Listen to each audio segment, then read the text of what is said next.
Hello, welcome again to FAIRtax Power Radio. I'm Bob Paxton. And I'm Ron Malero, who's just putting his headset on. Put your headset on so we can hear you. And we are the FAIRtax Guys. That was kind of rough. Little behind it. Well, you know, when you get to be my age, that happens. So. Oh, well, we're coming to you from Big Daddy Studios in Gainesville, Florida. This is our recorded version, which is going to be streaming live. So the comments, you can still comment live on this as it streams, and we will be there to talk to you. But the video content is pre-recorded, and we've got a lot of stuff to talk about today. Oh, yeah. We really do. Of course, we kind of went over the election results last week. And, of course, it's kind of a mixed bag. There's some that both sides can point to and say they're good. Hopefully, with the Congress being divided now between the Democrat and Republican parties, that there will be a more robust debate on the subject of tax reform that the president says he wants to do. And hopefully, if that reform is more robust discussion than we've been having, we can bring the fair tax into the equation. And if that happens, game over. Yep, that's right. I forgot to start the timer, Bob. That's all right. I can keep an eye on it. We're starting to... I do want to reiterate, I had time before coming to the studio and doing our live show and then this show, all right? I had time to look at Florida and Georgia. And in Florida, in the House, everybody who co-sponsored the fair tax was reelected, and that includes the person who, now Ron DeSantis obviously is governor-elect, and the person who ran and successfully ran for his district is a fair tax pledgee, you might say. He has signed the fair tax pledge that should he be elected, he will co-sponsor. And his name is Michael Waltz. Okay. One thing we forgot to do last time, we will need to again, is to invite people to write us at our email address, thefairtaxguys@gmail.com. thefairtaxguys@gmail.com. We get some really good input on that thing. As a matter of fact, in the second part of the show today, we're going to get into some of the feedback we've received from various different avenues. And, of course, our Facebook page, too. The FAIRtax Guys has a Facebook page where you can leave a comment as well. And we know we must be doing something right because we got our first hate mail. Well, that's okay. We'll get into that a little bit later. But what I want to get into to start with, this is really important. The Tax Foundation. And I'm not really sure who those people are, but I guess they really get into the study of taxes. And they did a study on the various business climates in all of the various different states. Yep. And they identified the best 10 states to do business in. And the flip side of the course is the 10 worst states to do business in. And there's a remarkable correlation in there that we're going to get into. Yeah. The name of the study is the 2019, so it's up to date, 2019 State Business Tax Climate Index.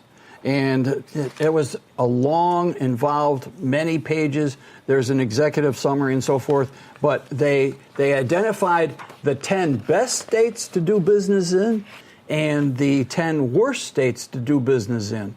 All right? And amazingly... Pop quiz. What is the best state to do business in without looking at your sheet? Well, you already have this memorized. I know, because I was surprised at number one. All right, folks, we'll ask you. Who do you think the best one is? I'll give you 15 seconds to figure it out. Mm-hmm. Now, in a previous FAIRtax Power Radio, we talked about the 9 states that do not have an income tax and how they stack up against the 9 states that have the highest income tax. And as you might guess, the 9 states that do not have an income tax, their economies do quite well. And the 9 states with the highest income tax, people are leaving there in droves. You know, like we have 1,000 people a day moving to Florida. Okay, let's go through this. The 10 best states. I'll do the best ones and you do the worst ones, okay? The 10 best states to do business in, according to this Tax Foundation summary, Wyoming is number 1. Yeah. Now, when you think of business and industry and commerce and stuff, when I think of Wyoming, I think of wide open spaces and cattle ranches and, you know, stuff like that. Yeah, but don't think of that as heavily industrialized. And they do not have an income tax. But Wyoming is the best state to do business in. Alaska, if you can stand the cold up there, Alaska is second best state to do business in.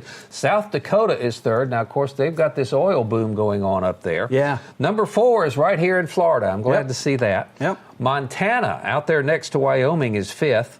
New Hampshire, up in the northeast, is number 6. Oregon, way out on the other coast, is number 7. Utah is number 8. Nevada is number 9. And Indiana is the 10th best state to do business in. As you mentioned, there is something remarkable when you compare that list of the 10 best states to do business in with the states that don't have income taxes. That's right. Yep. 6 of those 10 match our list of the 9 states without an income tax: Wyoming, Alaska, South Dakota, Florida, New Hampshire, and Nevada. Those states do not have income tax. Note that's numbers 1, 2, 3, and 4. I mean, if this was NASCAR, we swept the first 2 rows, okay? Because they start 2 by 2 on the races out there. So numbers 1, 2, 4, 6, and 9. Yep. And the list of the Tax Foundation's 10 best states to do business in do not have a state income tax.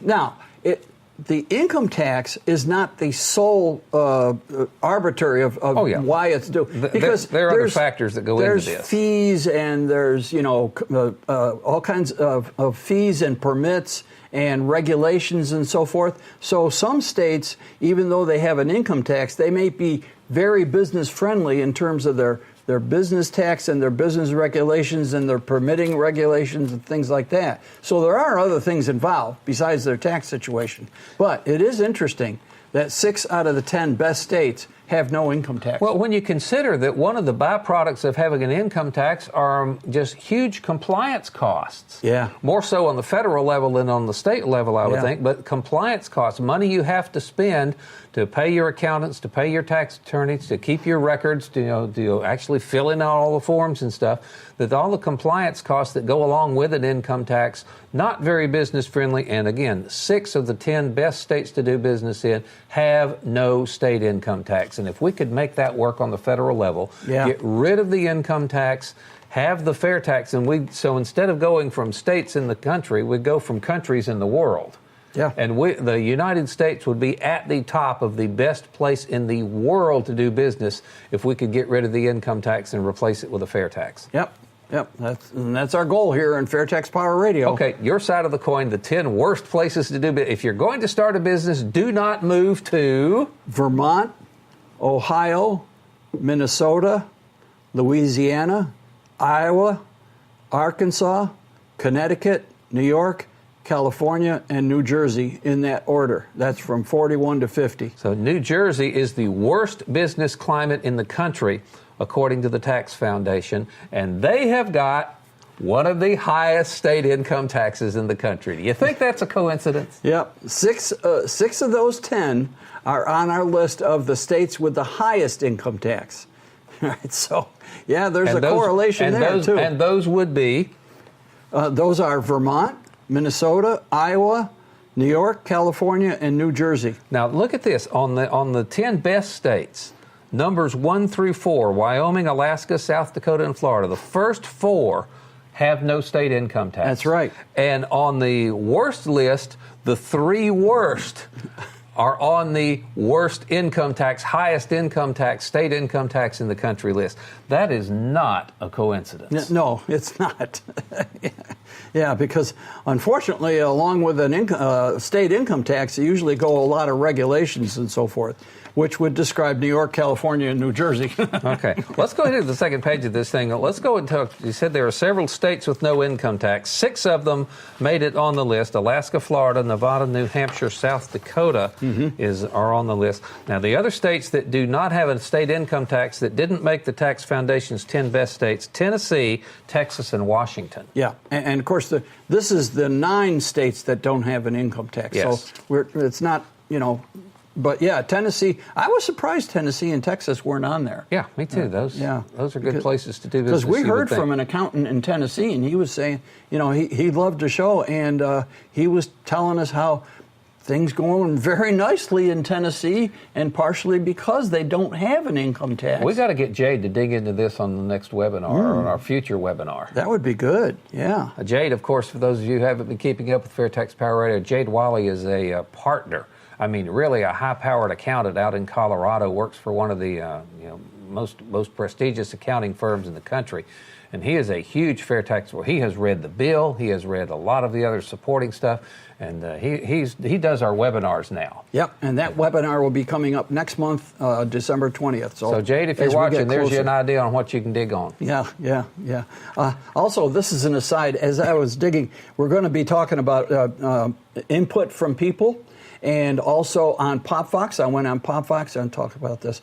Let me save that for later. I'm sorry. Let's finish up here. Let's trot out the 10 states with the highest income tax. Oh, yeah. Now, tell you what, let's see. You tell me who's got the highest income tax, and I'll tell you where they show up on the list. Okay.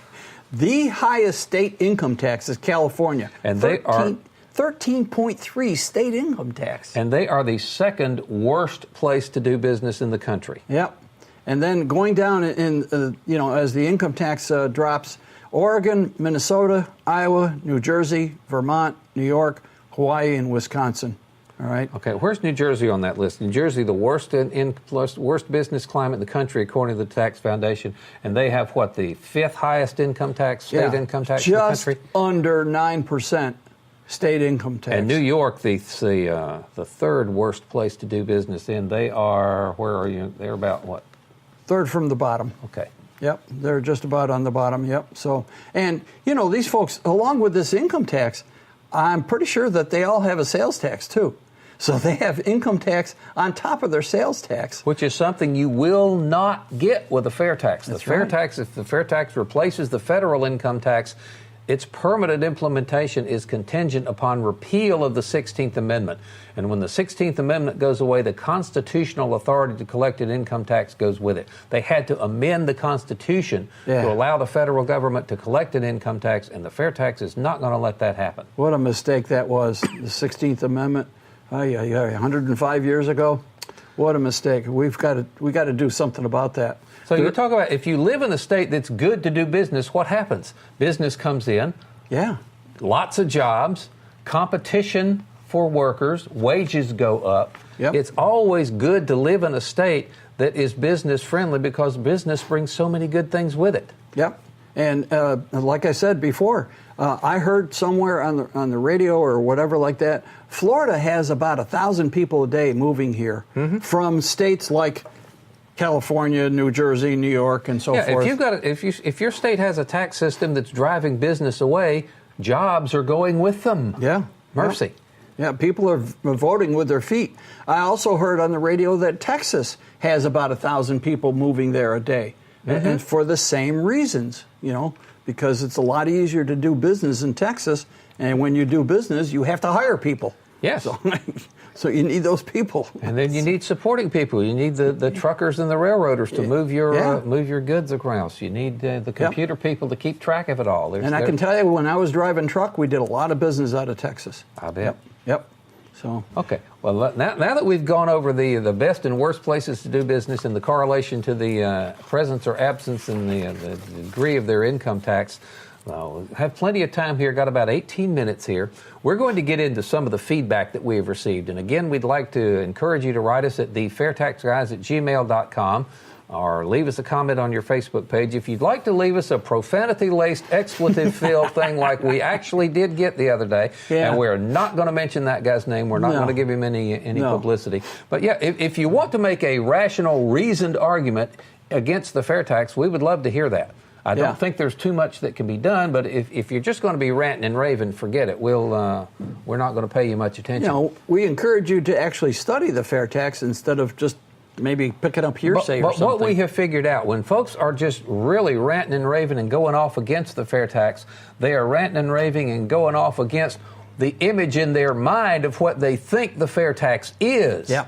When you hear the phrase, it's regressive, it hurts the poor, you know good and well they have no clue what the prebate is, how it works. They do not know what the FAIRtax is all about. Yep. So that's why we need to educate these folks rather than beat on them. But we did get some really interesting stuff, and there's some stuff on PopVox as well. You got a big pile of it there. Just dig in until we run out of time. Well, I like this question. This is from Aaron Vanetta. Oh, I got one. How would the FAIRtax affect video games, new and used?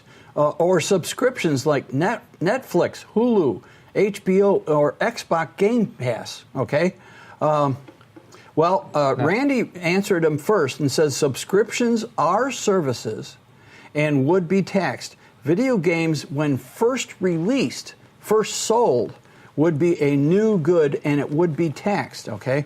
So Aaron came back and said, okay, let's say a game is a month old and it goes on sale. Would it still get taxed, or how long is new? Because new can be 1 day, 1 week, or 1 month. All right, and also games aren't just on disc; they're digital as well, so you can download them. That's a good question. Yeah, that's a great question. It really is. And I'm just curious, also with apps and other forms of software. Well, those are really good questions. You got a lot of questions. So I answered him and said, new means it has not been purchased yet. Okay. Yeah. For instance, I said, much like a car that is still on the dealer's lot and is last year's model. It's still new because nobody's bought it yet, all right, and has not purchased it. Digital media is a great question. It could be considered is it a product or a service? Well, yeah, I think even if you don't buy it on a disc or a cartridge or something, if you're downloading it from a store and you're paying for it, you're buying something. That's the first time. If you give a copy to your friend, which is probably piracy or something. Yeah, but that's another issue. If you get it, if you buy it from somebody that has already played it, if you're getting it new from a store or from a dealer that has never been purchased by anyone else before, that's when the fair tax is applied. It is applied to all new goods and services. New meaning not pre-owned. Yeah. So if you're the first owner, you pay the tax. If you're the second, third, fourth, or fifth owner, you don't. And everybody's gone online to buy DVDs.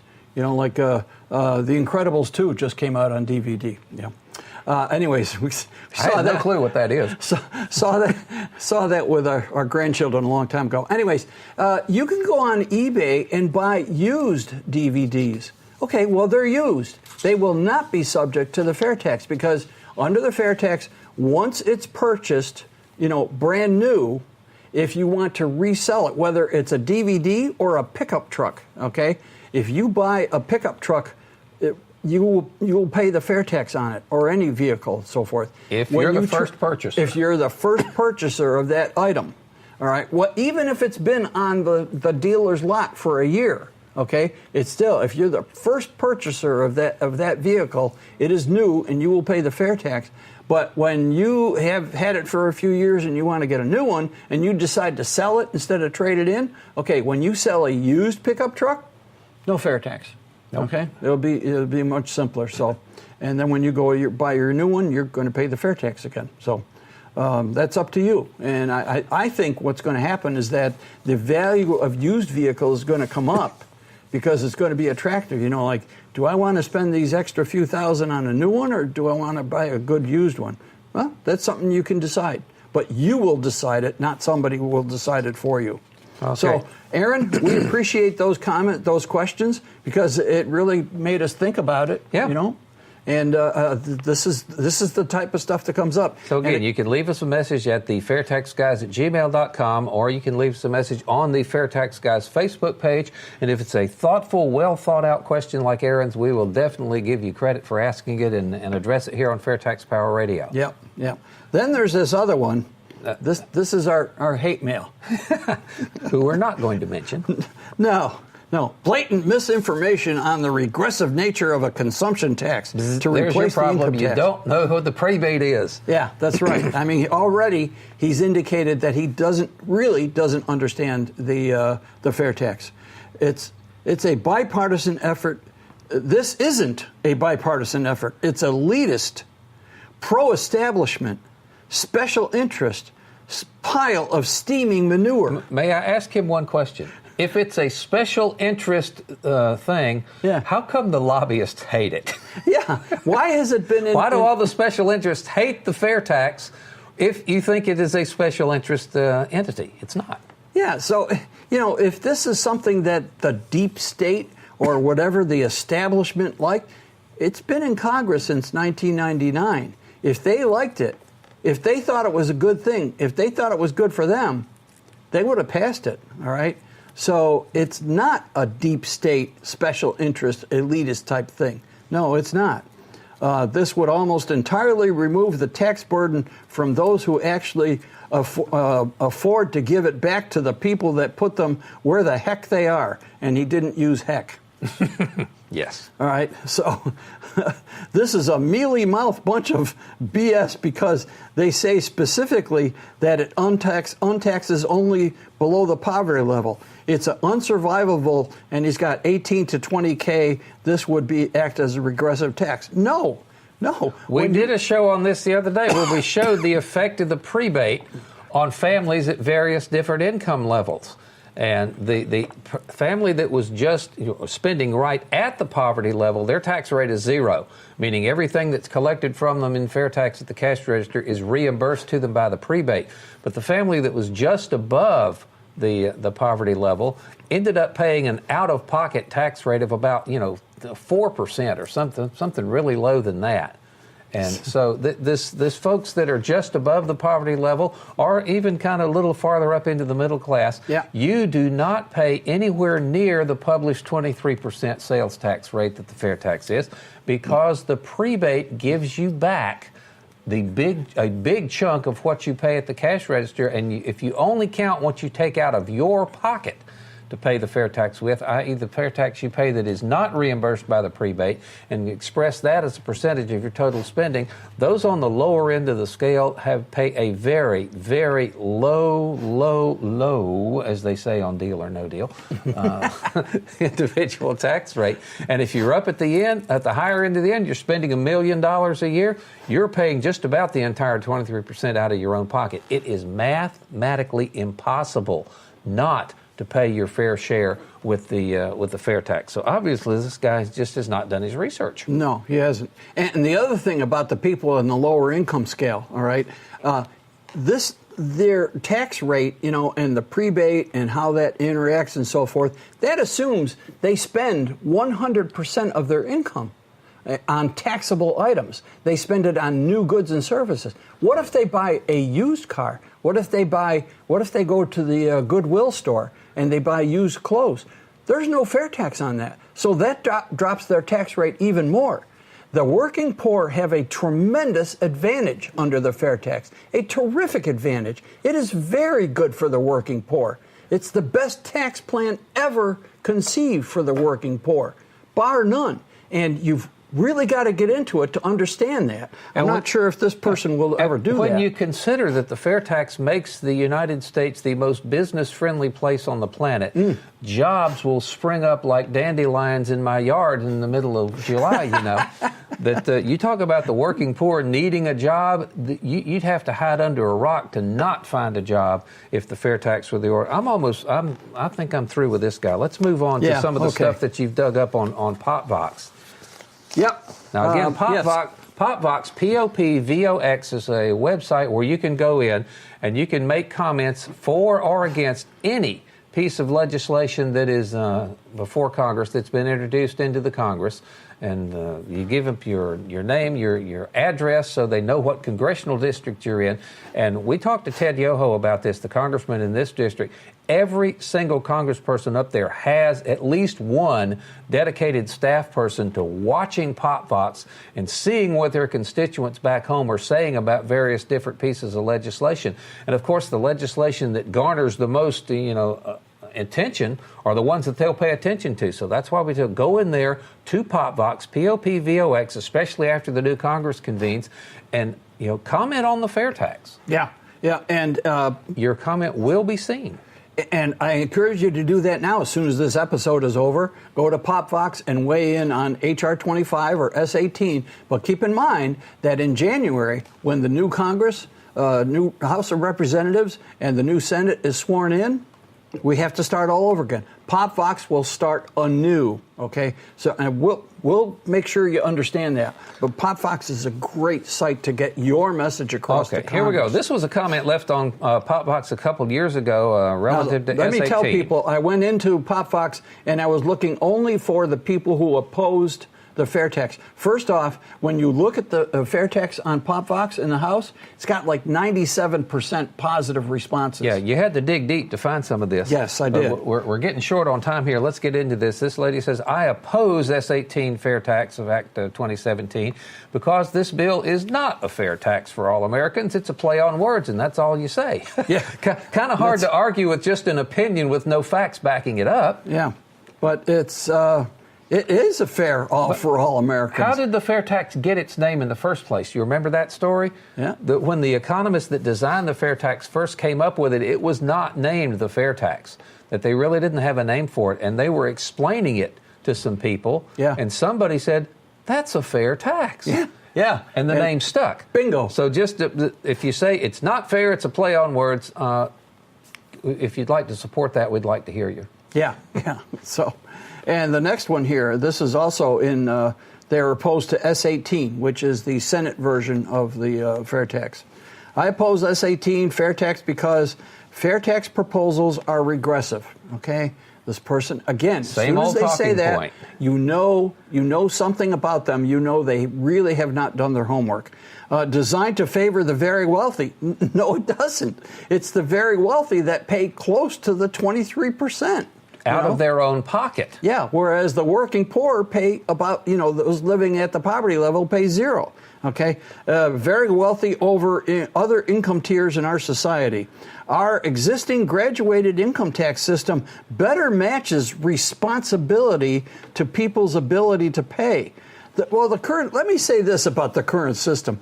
Yeah, Congress has gone in and they've given different tax rates for higher level of incomes, but then what do? Let me ask you one question. How much money is sitting offshore in tax shelters to evade the income tax? Yeah, do you think the working poor are doing that? No, the Learjet crowd is doing that. Well, and plus, even though, the income tax does have higher level of taxes for upper income brackets, then there are all these loopholes. Assuming you pay it. Yeah. If you hide your income offshore, we've been talking about this, evasion is rampant under the income tax. And the people that have the most to lose under the income tax system are the ones that are evading it the hardest. So you got evasion, you've got legal avoidance. You can legally avoid paying taxes if you're very wealthy and you can afford some CPAs to dig into it.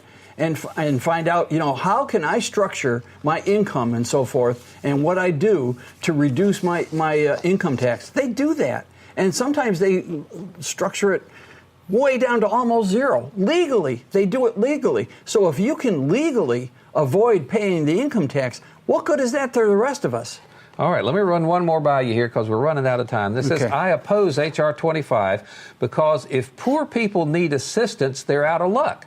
I do feel that the wealthy should be taxed to help the poor. They do not want to pay a living wage. Well, if the poor people need assistance, there are places other than the tax system where they can get it, for one thing. Yeah, that's right. Yeah, every state and every community has some kind of an agency like that, all right? But where poor people are out of luck is when the payroll taxes take a big chunk out of their take-home pay. Yeah. And the fair tax gets rid of that. You bring home, the working poor, and everybody else for that matter, will bring home the full gross amount of your paycheck under the fair tax. Yeah. Fair tax taxes spending. It does not tax income. So if you work, 40 hours for $10 an hour, you bring home that $400. All right. So,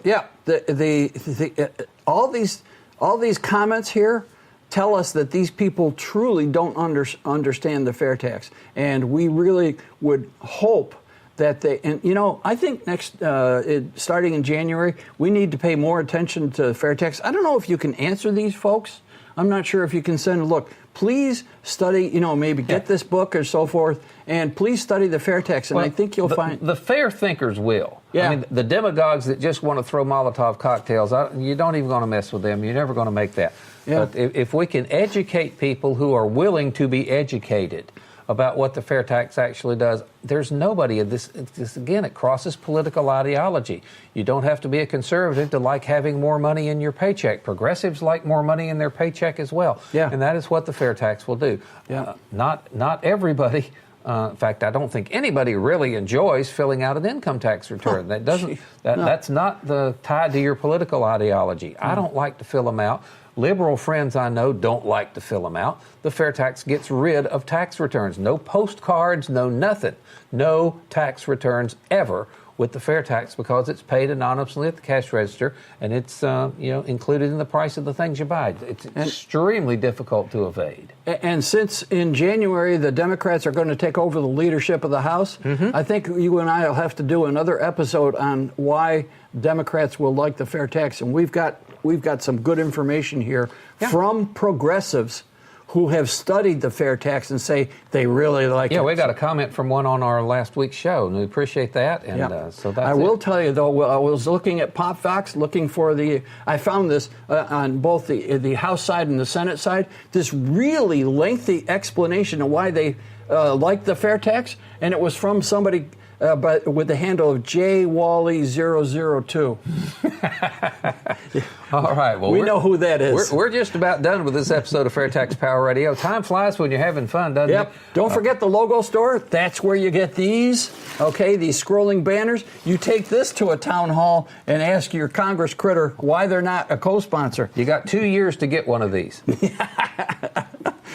And information cards, the business cards with the information in the front and the prebate schedule on the back.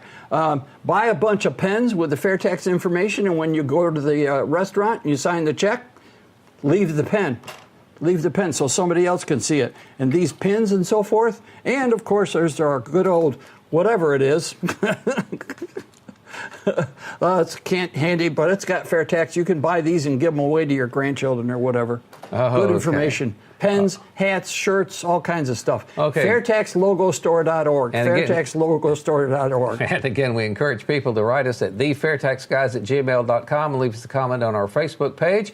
And that's going to wrap up this edition of FAIRtax Power Radio. Thank you so much for watching. I'm Bob Paxton. And I'm Ron Malero. We are, try this again, the FAIRtax Guys, reminding you again that the FAIRtax is America's big solution, and once you understand it, you'll demand it. Oh, these income tax forms are way too complicated. There's got to be a better way. Who are you? We're the FAIRtax Guys. We've got a big solution for you. What's that? It's the FAIRtax. Completely eliminates the federal income tax system as we know it. No more withholding, no more payroll taxes, no more tax returns ever, no more IRS. All gone. And I guarantee you, once you understand it, you'll demand it. Yeah. We got to get ready.